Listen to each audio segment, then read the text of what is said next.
মহব্বত করে মায়া করে আল্লাহ তাআলা আমাদেরকে আশা এই জন্য আমরা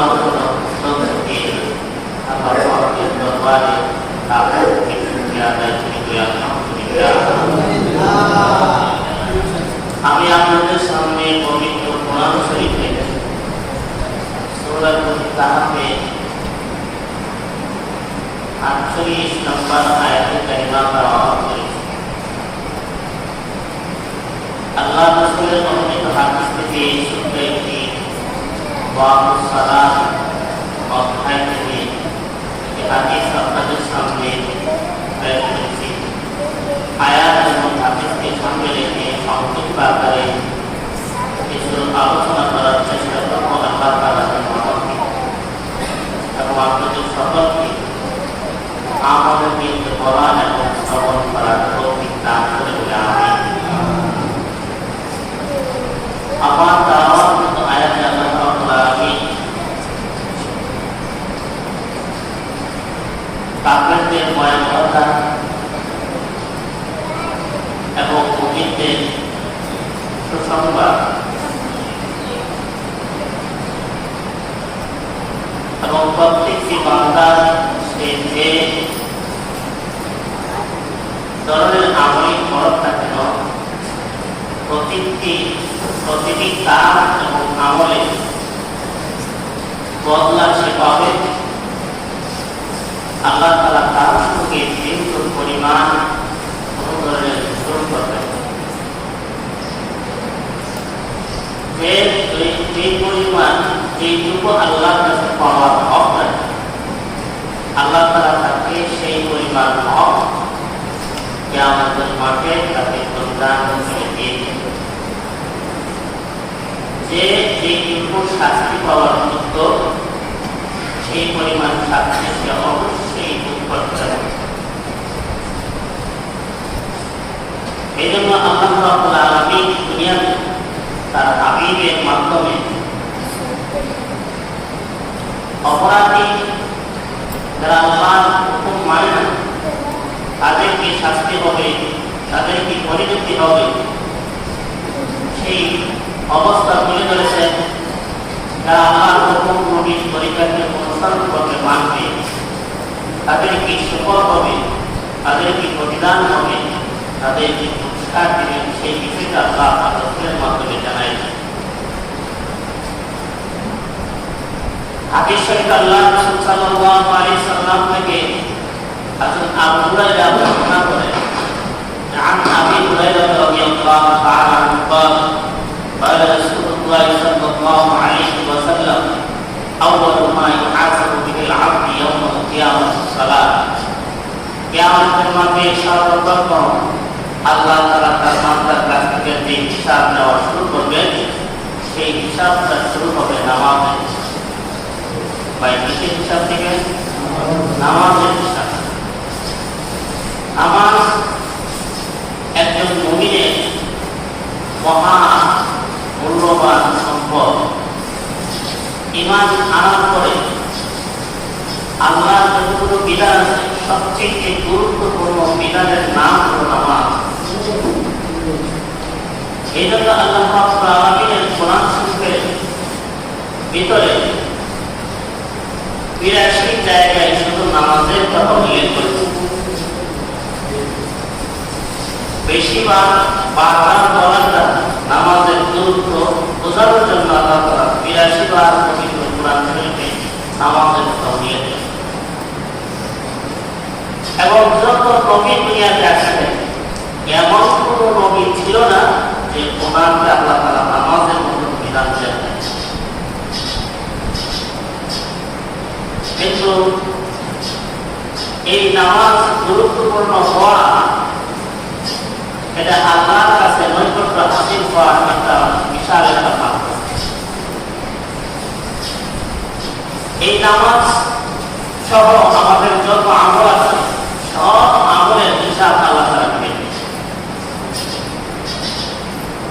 এই জন্য আল্লাহ পাক বলেছেন وَوُضِعَ الْكِتَابُ فَتَرَى الْمُجْرِمِينَ مُشْفِقِينَ مِمَّا فِيهِ وَوُضِعَ আমলনামা যখন রাখা হবে, মুফাসসির ইকরাম এই আয়াতের ব্যাখ্যায় উল্লেখ করেছেন তাফসীরে ইবনে কাসিরের মধ্যে দুইটা ব্যাখ্যা। একটা ব্যাখ্যা হইল যে আমলনামাটা আল্লাহ তাআলা বান্দাদেরকে ফেরেশতাদের মাধ্যমে তাদের হাতে দিয়ে দেন। ওদিয়াল কিতাব আই ইউতাল মুমিনুনা মিন শিমালি ইয়ামিনি ওয়া ইউতাল কাফিরিনা আন শিমালি। মুমিনদের আমলনামাটা আল্লাহ তাআলা ডান হাতে দিবেন, আর কাফিরদের আমলনামা আল্লাহ তাআলা বাম হাতে দিবেন। দ্বিতীয়, বাম হাতে যাদের আমলনামা দেওয়া হবে, কাফেরদেরকে তাদের হাতকে এই বুকের ভিতর, এই বুক ছিদ্র করে ভেঙে, হাত ভেঙে বুকের ভিতর দিয়ে তার হাতকে পিছনের দিকে নেওয়া হবে। আর মুমিনদেরকে, মুসলমানদেরকে আমলনামা সরাসরি সামনে ডান হাতে তোলা হবে।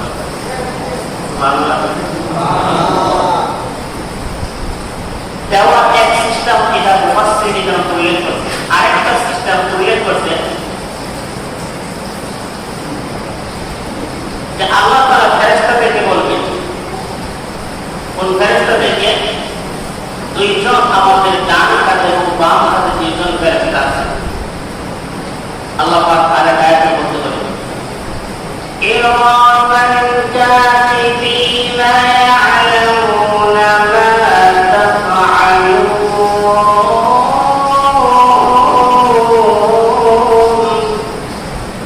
ইরমান কাতিবিন, সম্মানিত দুইজন ফেরেশতা, ডান হাতের ফেরেশতা তিনি আমাদের ভালো আমল করে লিখতেছেন, বাম হাতের ফেরেশতা আমাদের বদ আমল করে লিখতেছেন।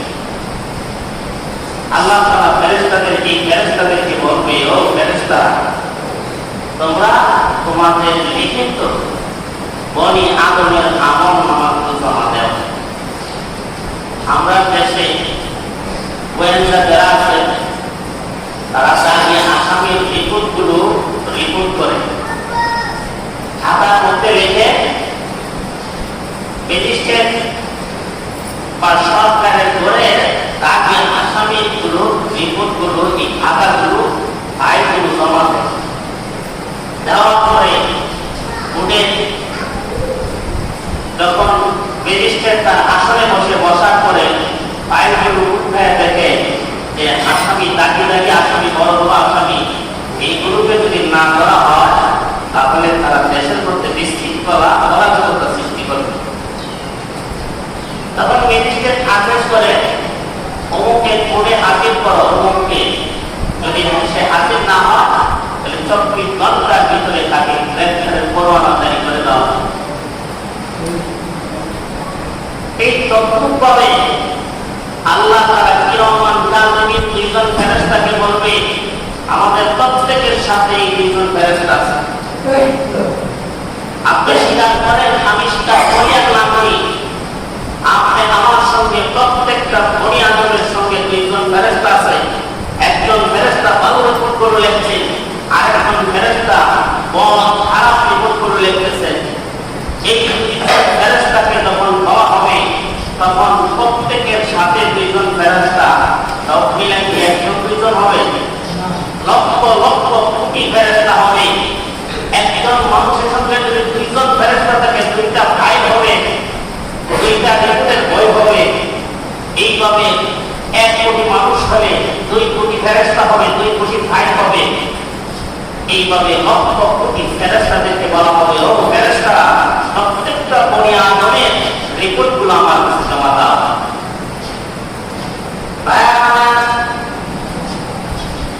তখন আল্লাহ পক্ষ থেকে জিবরাইল আলাইহিস সালাম ঘোষণা করবে, ও কিরামান কাতিবিন ফেরেশতারা, মহান আল্লাহর পক্ষ থেকে তোমাদেরকে নির্দেশ দেওয়া হয়েছে, আজকের এই কিয়ামতের ময়দানে, কিয়ামতের মাঠে আল্লাহ তাআলা প্রত্যেকটা বনি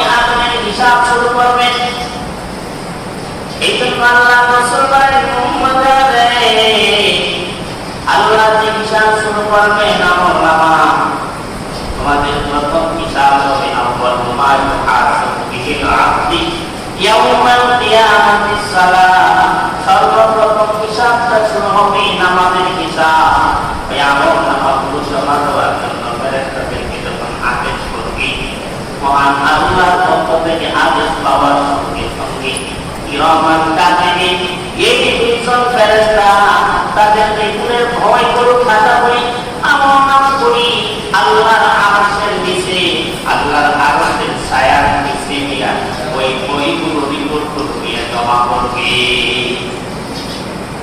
জমা করার পরে আল্লাহ তাআলা আদেশ করবেন, সমস্ত মানুষের আমলনামা যখন জমা হয়ে যাবে, তখন আল্লাহ রাব্বুল আলামিন মানুষদেরকে কাতারবদ্ধ হওয়ার জন্য, সারিবদ্ধ হওয়ার জন্য আদেশ করবেন। ওয়াল মালাইকাতু সাফফান সাফফা, ফেরেশতাদেরকে বলবেন, ফেরেশতারা তোমরা সমস্ত ফেরেশতারা কাতারবদ্ধ হয়ে সারিবদ্ধ হয়ে দাঁড়ায় যাও। এরপরে বলবেন, দুই দল মানুষ থাকবে, একদল হলো মানুষের মধ্যে দুই দল, একজন নেককার আরেকজন বদকার, একজন কাফের আরেকজন ঈমানদার মুমিন। এইভাবে মানুষদেরকে কাতারবদ্ধ করা হবে। ওয়াসসাফাতি সাফফান ফাসসাবিরাতি সাফরা, ফেরেশতাদেরকে বলা হবে দাঁড়ায় যাও, কাতারবদ্ধ হয়ে। আদমের সন্তানদেরকে মুসলমান হোক আর বেঈমান হোক আর কাফের হোক, নাস্তিক হোক আস্তিক হোক, নামাজি হোক বেনামাজি হোক, সকলকে দাঁড়ায় যেতে হবে। আল্লাহ রাসূল বলেন, দাঁড়ায় যখন যাবে আল্লাহর পক্ষ থেকে ঘোষণা করা হবে, ফেরেশতারা যারা নেককার, ওয়ামতাযু ইয়াওমা আইয়ুহাল মুজরিমুন, আজকের দিনে যারা নেককার তাদেরকে আলাদা কাতারের মধ্যে দাঁড় করায় দাও। যারা বেঈমান, নাফরমান, বেনামাজি, বদকার, সুদখোর, ঘুষখোর, হারামখোর, অন্যের মাল আত্মসাৎ করনেওয়ালা, ওই বেনামাজি, নাফরমান, গুনাহগারদেরকে আলাদা করে দাও, আলাদা হয়ে যাবে। তখন মহান আল্লাহ রাব্বুল আলামিনের পক্ষ থেকে বলা হবে, ওয়াকুতিআল কিতাবু ফাতারাল মুজরিমিন, ফেরেশতারা নাফরমানদের আমলনামাগুলো, তাদের এই আমলনামাগুলো তাদের হাতে দিয়ে দাও। যারা বেঈমান, যারা কাফের, যারা বদকার, যারা তাদের আখলাক চরিত্র নষ্ট ছিল, যারা বেনামাজি ছিল, প্রত্যেকটাই লোক অপরাধী কাতারে দাঁড়াবে। তার উপরে ফেরেশতারা, আল্লাহ তাআলা ফেরেশতাদের মাধ্যমে, এক বর্ণনায় এসেছে ফেরেশতাদের মাধ্যমে তাদের আমলনামা দেওয়া হবে। আরেক বর্ণনায় এসেছে আল্লাহ হুকুম করবেন ওই আমলনামাগুলোকে সকলের ভাই যখন জমা হয়ে আসে দিচ্ছি, আল্লাহ হুকুম করবেন, আরে আমলনামার রিপোর্টগুলো তোমরা নিজে নিজে উড়াইয়া পাখির মতো উড়াল দিয়া ডাক্তার আমলনামা যার যার কাছে তোমরা চলে যাও। তখন আরশের নিচ থেকে প্রত্যেকের আমলনামাগুলো পাখির মতো দাঁড়িয়ে তবে খাতাগুলো উড়াই নিয়ে উঠতে উঠতে আমার আমলনামা আমার কাছে চলে আসবে, আপনার আমলনামা আপনার কাছে চলে যাবে। যাওয়ার পরে আল্লাহ পাক বলেন, ফাতারাল মুজরিমিনা, যারা অপরাধী, বেনামাজি, সুদখোর, ঘুষখোর, হারামখোর, বেপরোয়া, বেঈমান, কাফের, নাস্তিক, তারা আমলনামাদেরকে বলবে, মুসবিকিনা মিম্মা ফীহি, তারা ভয়ে আতঙ্কিত হয়ে যাবে। এই আমলনামা খোলার সঙ্গে সঙ্গে দেখবেন গুনাহ আর গুনাহ, এই গুনাহগুলো দেখার পরে তার চেহারার মধ্যে গাম চলে আসবে, চেহারার মধ্যে কষ্টের ছাপ চলে আসবে। আল্লাহ রাব্বুল আলামিন আরেক আয়াতের মধ্যে বলেন, ওয়াজুহু ইয়াওমাইযিন মুসফিরা,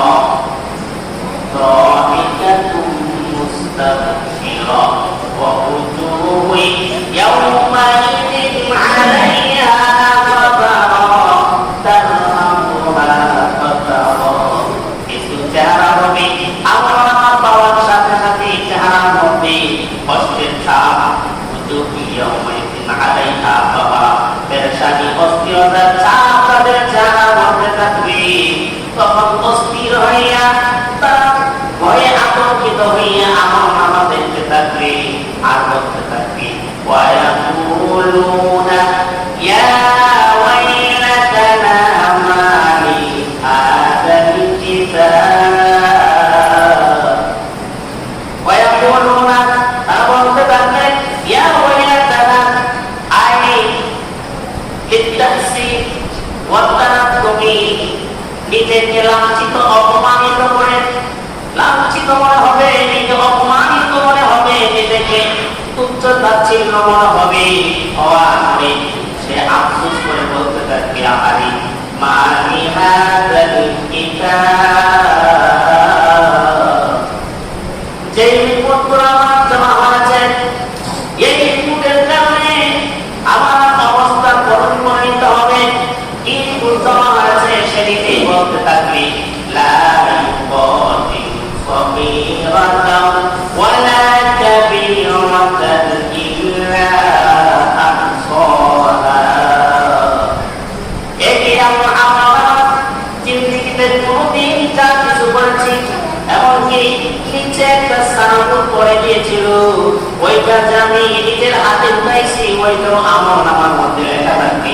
এই জায়গার ব্যাখ্যার মধ্যে মানি হাসাল কিতাব সগীরাতাও ওয়া কাবীরাতান, এই আয়াতের এই জায়গার ব্যাখ্যায় ইবনে আব্বাস রাদিয়াল্লাহু তাআলা বলেন কোন বান্দা যদি আরেকজনকে মশলা করতে গিয়া আরেকজনকে অপমান করতে গিয়া লাঞ্ছিত করতে গিয়া শুধু মুখটাকে একটু পাতা করে মুচকি হাসিয়ে দিয়েছে, একটা অপর মুসলমান কষ্ট পাইছে, এই কষ্টের গুণাগুলো আমল নামার মধ্যে লেখা থাকবে। প্রত্যেকটা গুণা পৃথিবীর মাথা পরিমাণ সাতটা পরিমাণ গুণা হইল, ওইটা আমল নামার মধ্যে যখন কাফের মাপে মানরা নাফরমানরা শুকররা শুকরা অন্যের পালন সাথে যারা আমাদের যখন দেখবি বলতে থাকবে এই এমন আমল নামা ছোট থেকে ছোট বড় থেকে বড় কোনো গুনাহ ছাড়াই ইল্লা প্রত্যেকটা গুনাহ এখানে হিসাব করে দেওয়া, প্রত্যেকটা গুনাহ উল্লেখ করে দেওয়া আছে। তখন সে আফসোস করে বলতে থাকবে আজকের দিন আমার বাঁচার কোনো উপায় না, আমাকে বাঁচানোর কোনো উপায় নাই। কেন? আমার আমল নামায় সেই পরিমাণ গুনাহ জমা হয়েছে, এই গুনার কারণে আমি নিজেকে জাহান্নাম থেকে বাঁচাতে পারি।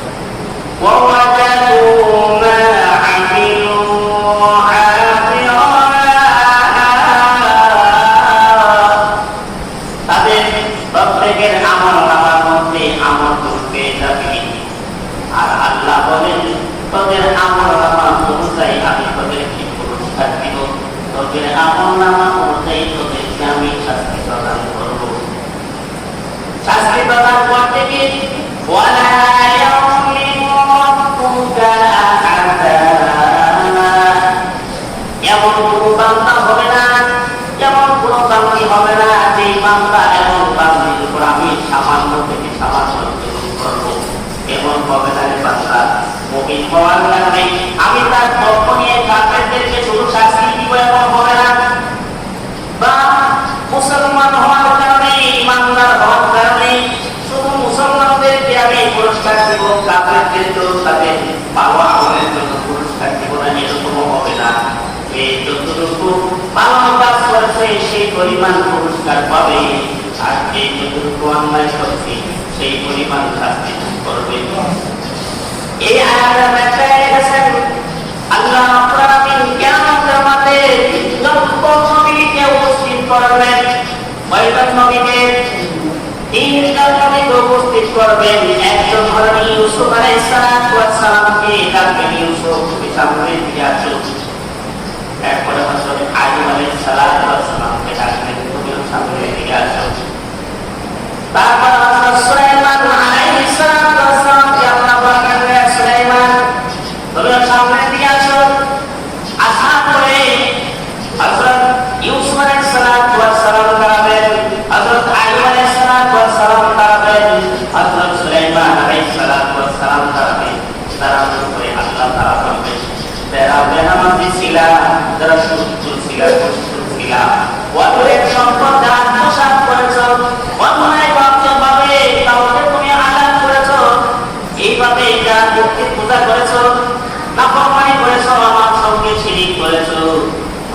সমস্ত অপরাধীগুলো কেরামতি সহ আল্লাহর পাশে দাঁড়ায় যাও।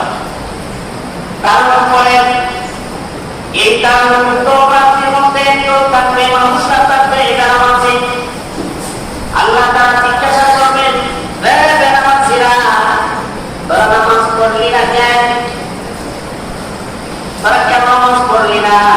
তখন তারা বলবে, আমরা মানুষের গোলাম ছিলাম, মানুষের কর্মচারী ছিলাম, আমরা মানুষের অধীনে কাজ করতাম, রাজা বাদশার অধীনে চাকরি করতাম, আরেকজনের অধীনে চাকরি করতাম, স্বামীর সেবা যত্ন করতাম, বাচ্চা কাচ্চার লালন পালন করতাম, তাদের প্রস্তাব পায়খানা থেকে পরিষ্কার করাইতাম, খানা পিনা খাওয়াইতাম।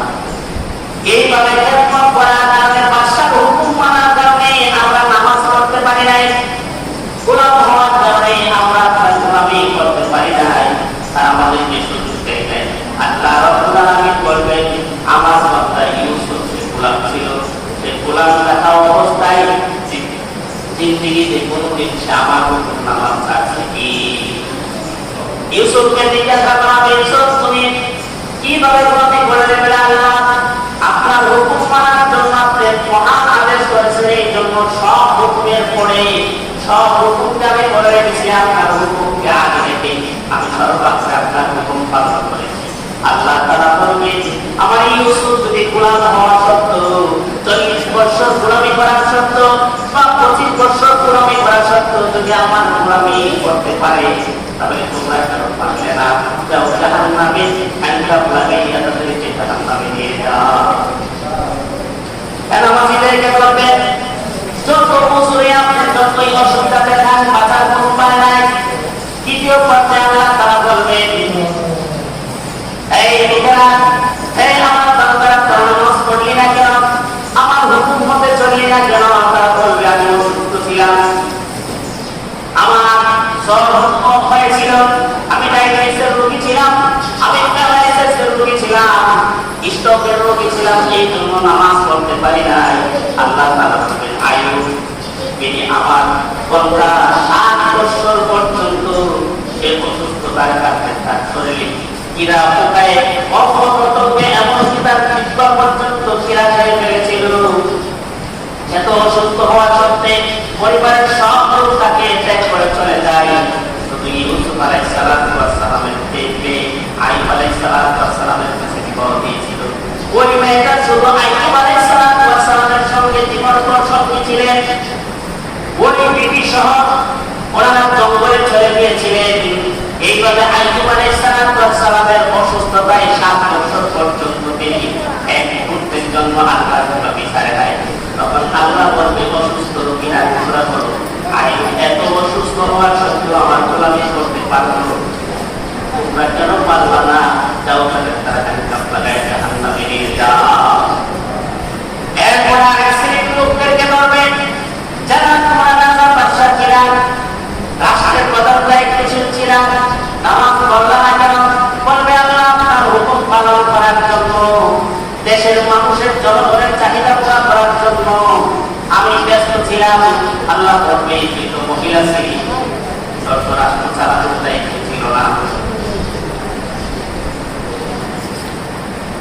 তুই তো মহিলা ছিলি, তোর রাষ্ট্র চালানোর কোনো দায়িত্ব ছিল না। পুরো মহিলাকে রাষ্ট্র চালানোর জন্য আল্লাহ তাআলা দুনিয়াতে পাঠান নাই। চাই দলীয় হোক, বিরোধী দলীয় হোক, চাই আমার দেশের হোক, ভিন্ন দেশের হোক, পুরো মহিলার রাষ্ট্র চালানোর দায়িত্ব নাই। রাষ্ট্র চালাইতে গিয়ে ব্যবস্থা হয়েছে, রাষ্ট্র চালাইতে গিয়ে আল্লাহর হুকুম নামাজ পড়ে নাই, পুরুষ হোক মহিলা হোক। আল্লাহ বলবে, নামাজ পড়লি না কেন? বলবে, আপনার দেওয়া বান্দাদেরকে নিয়ন্ত্রণ করতে গিয়ে, রাষ্ট্রের ব্যবস্থা রাখতে গিয়ে আমি নামাজ পড়তে পারি নাই। আল্লাহ তাআলা বলবেন, গোটা পৃথিবীর রাজত্ব আমি সুলাইমানকে দিয়েছিলাম, জিজ্ঞাসা করো সুলাইমানের এক ওয়াক্ত নামাজ কাজা হয়েছে কিনা? সুলাইমান আলাইহিস সালাম বলবে, আল্লাহ আপনি আমাকে তৌফিক দিয়েছেন, আপনি আমাকে রাজা বানিয়েছিলেন, বাদশা বানিয়েছিলেন গোটা পৃথিবী, আমি আপনার হুকুমকে সবার আগে সময় হওয়ার সাথে সাথে আপনার হুকুম পালন করেছি। এটা ছিল আমার ঈমানের পর সবচেয়ে দাবি বড় কাজ, সেটা আমি পালন করেছি। আল্লাহ তাআলা তখন ওই দুনিয়ার রাজা বাদশা যারা দেশের কাজ করতে গিয়া নামাজ পড়তে পারে নাই, হুজুর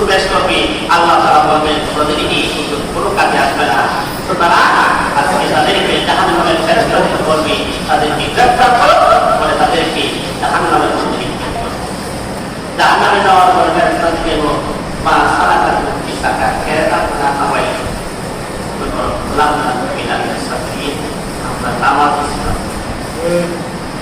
তাহলে আমরা নামাজ করি, আমরা কইতে ধর্ম লাগে 5 ওয়াক্ত নামাজ আমরা করি। 5 ওয়াক্ত নামাজ করার দরকার আছে না নাই? নামাজের কারণে জাহান্নামে যাবো না যাবো না?